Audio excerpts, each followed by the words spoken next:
Welcome students. तो आज के सेशन में हम देखेंगे फॉर्म्स किस तरह से डिज़ाइन किए जाते हैं using HTML। So let's start from here. We will choose HTML, then press tab.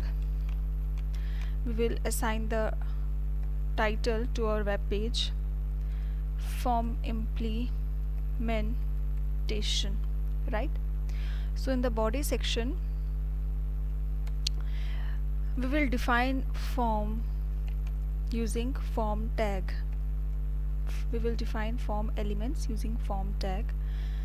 So आपके फॉर्म में आपको जितने भी एलिमेंट्स चाहिए उन सभी एलिमेंट्स को आप इस फॉर्म के अंदर लिखेंगे, राइट? यहाँ पे फॉर्म टैग बिगिन हो रहा है, यहाँ पे ये क्लोज हो रहा है।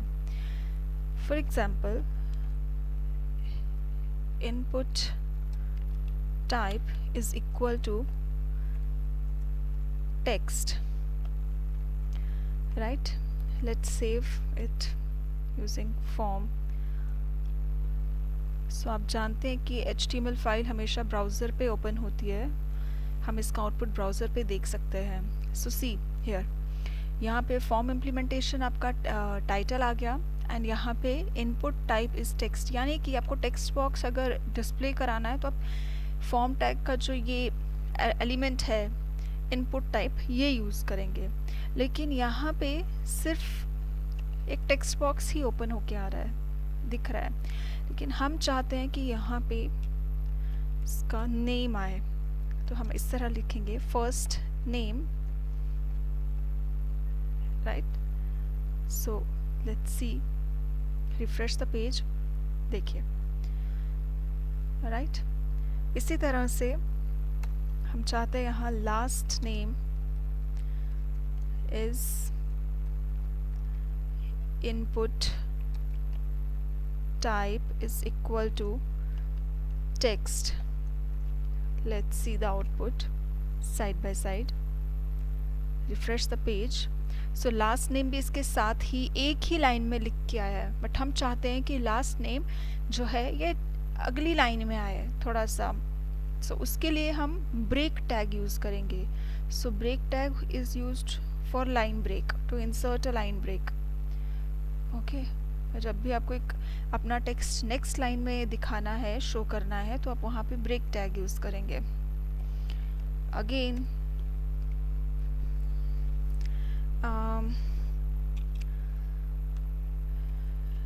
Date of birth, right? So date of birth के लिए है input type is equal to, हम यहाँ पे इनपुट टाइप यहाँ पे डेट देंगे। डेट ऑफ बर्थ के लिए जो इनपुट टाइप है वो टेक्स्ट नहीं यूज़ होगा, वो डेट यूज़ होगा, right? Let's save it and C the output. तो आप ये देख लीजिए, यहाँ पे कैलेंडर का आइकन शो हो रहा है and you can choose the date. अगर आप यहाँ पे इसके एट्रीब्यूट में अगर आप यहाँ डेट नहीं डालते हैं, अगर आप यहाँ पे टेक्स्ट डालेंगे, कैंसिल टेक्स्ट अगर डालेंगे, देन सी, तो यहाँ पे कोई कैलेंडर शो नहीं होगा, तो यहाँ आपको मैनुअली इंसर्ट करना पड़ेगा, राइट? तो इसलिए इस तरह की प्रॉब्लम को ओवरकम करने के लिए हम डेट यूज़ करते हैं। और क्या होता है एक फॉर्म में, your name, your date of birth, your email, right? email ID. So email ID भी हम लेंगे input type is equal to text, right? break tag use करेंगे, सेव करेंगे, refresh the page and see, right? आप यहाँ पे अपना email ID जो है वो टाइप कर सकते हैं। Okay, then we will create a button. Button create करने के लिए हम लेंगे input type is equal to submit, right? यहाँ पे हम ब्रेक दे देते हैं and let's see submit, right? अगर आप यहाँ पे इसका नाम चेंज करना चाहते हैं, आप चाहते हैं कि यहाँ पे सबमिट की जगह कुछ और डिस्प्ले हो, तो आप यहाँ देंगे value is equal to register, okay, see right, value is equal to register. So यहाँ जब हम सबमिट देते हैं तो इट मीन्स कि एक बटन एक ये क्रिएट करता है, राइट और उस बटन पे हम जो भी वैल्यू डिस्प्ले कराना चाहते हैं वो हम वैल्यू एट्रीब्यूट में उसका हम नाम देते हैं। One more thing is there कि अगर आपने मान लीजिए कुछ भी आप टाइप करते हैं और वो बाय मिस्टेक गलत हो गया, तो आप वहाँ पर एक उस चीज़ को इरेज करने के लिए या करेक्ट करने के लिए एक रीसेट बटन जो है वो क्रिएट करेंगे। So let's do that. Input type is equal to reset, right? Let's see the output. ये देखिए, ओके आपने यहाँ कुछ भी किया and you want to correct, आप रीसेट पे क्लिक करेंगे तो चीज़ें दोबारा से वैसे की वैसी हो जाएंगी जैसी शुरुआत में थी। One more thing is there कि अगर आप चाहते हैं कि जो यूज़र है वो अपनी ईमेल आईडी एंटर किए बिना रजिस्टर ना कर पाए या रजिस्टर पे जैसे ही वो क्लिक करे तो एक आइकन आ जाए, वार्निंग आइकन आ जाए जिस पे ये लिखा हो कि please enter your email ID. Okay, तो उस चीज़ को करने के लिए हम यहाँ पे इसकी एक और एट्रीब्यूट है जिसका नाम है रिक्वायर्ड, राइट, इसे हम यूज़ करेंगे। सी द आउटपुट, रजिस्टर पे क्लिक करेंगे, please fill out this field, ये एक आपको एक वार्निंग दे रहा है कि this is a required field, इसलिए आपको इसको फिल किए बिना आप रजिस्टर नहीं कर सकते, राइट। एंड मान लीजिए हमने ये सब ऐसे फिल कर दिया, रजिस्टर पे क्लिक किया, सो नो मैसेज। अब हम ये चाहते हैं कि ईमेल आईडी जो भी यूज़र एंटर करे वो करेक्ट फॉर्मेट में हो, तो उस चीज़ के लिए हम यहाँ पे जो इसका इनपुट टाइप है, ईमेल आईडी का इनपुट टाइप है, वो टेक्स्ट ना देते हुए हम ईमेल देंगे, राइट। ये देखिए, we will click at the register, देखिए please include @ in the email address, right. तो यानी कि यूज़र करेक्ट फॉर्मेट में जब तक अपनी मेल एंटर नहीं करेगा वो तब तक रजिस्टर नहीं कर पाएगा, right. Again one more thing is there कि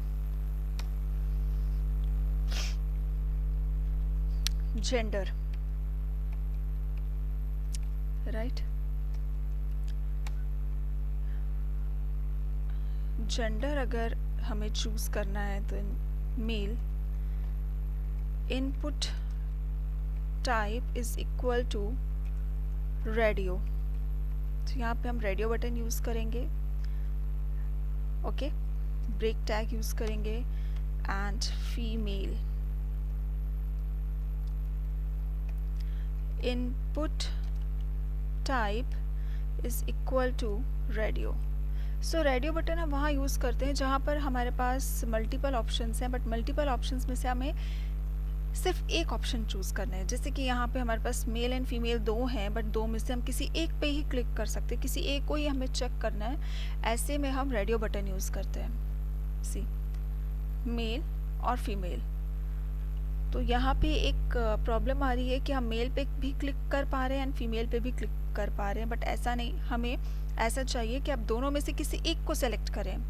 सो फॉर दैट यहाँ पे रेडियो बटन की एक एट्रीब्यूट है जिसका नाम है वैल्यू। सो इसकी वैल्यू हम दे देते हैं जेंडर, और इसकी वैल्यू भी हम दे देते हैं gender, GENDER, right, gender. Then let's see the output.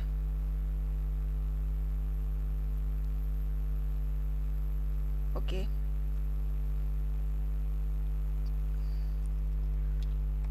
name,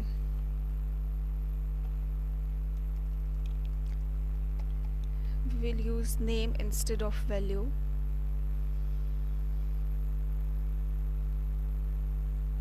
okay, see कि आप अब यहाँ पे सिर्फ किसी एक पे क्लिक कर पा रहे हैं ना, या तो मेल या फीमेल, राइट। तो यहाँ यानी कि जो ये रेडियो बटन है इसका एक एट्रीब्यूट है नेम एट्रीब्यूट। तो नेम एट्रीब्यूट में हमने यहाँ पे जेंडर डाला है, right. I hope you are getting this. इनके दोनों के नाम एक जैसे होने चाहिए, राइट। इट मीन्स कि जो पूरा एक ग्रुप है ये इसको आइडेंटिफाई करता है, राइट। और यहाँ पे अगर आप जेंडर नहीं लिखेंगे, यहाँ पे आप कुछ और भी मान लीजिए यहाँ से आप ये हटा देते हैं, राइट, तो इसका कोई इम्पैक्ट नहीं पड़ता है इस पे। अब ये देख लीजिए, ठीक है। सिर्फ यहाँ पे जो है इन दोनों के नाम एक जैसे होने चाहिए। आप जहाँ भी रेडियो बटन यूज़ कर रहे हैं, जितने भी रेडियो बटन्स यूज़ कर रहे हैं, तो उनमें नाम जो है नेम एट्रीब्यूट में आप जो भी नाम देंगे वो सबके एक जैसे सेम नेम्स होने चाहिए। अगर आप सेम नहीं देंगे, लेट अस सी कि does it works in that case और नॉट। ये देखिए, in that case it is not working. So radio button आप यूज़ कर रहे हैं, तो ग्रुपिंग आप कर रहे हैं, तो ऐसे में आपको नाम जो है एक जैसा ही देना है, right. Then qualifications,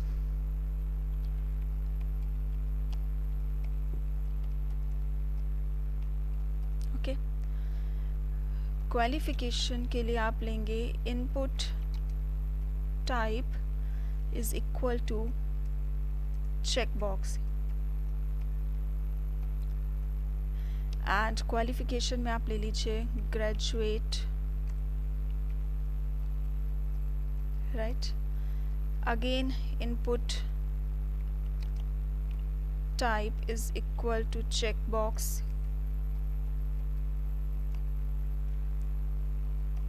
and qualification आप ले लीजिए post graduation, again break,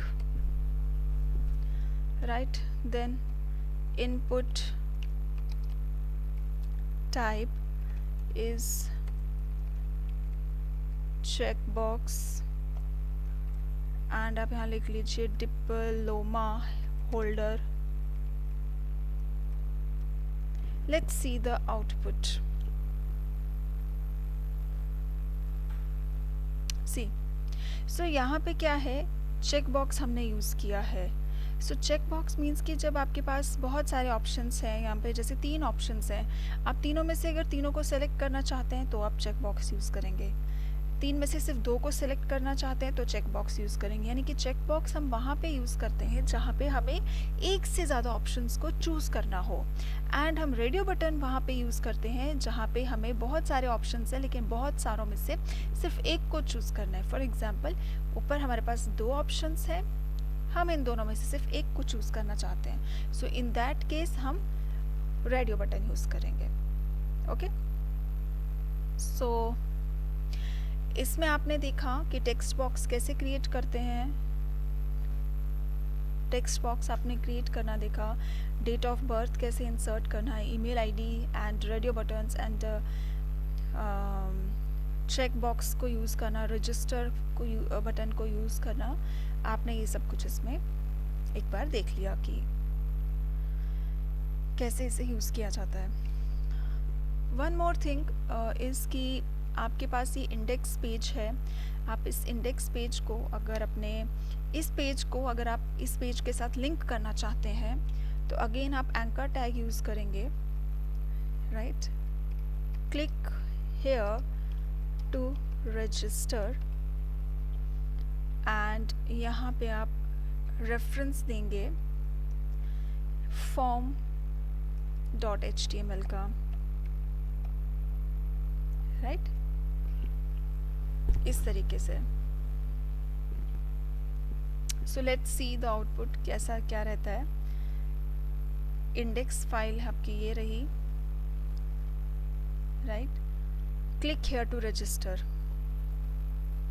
C. So this is the power of HTML to link multiple pages.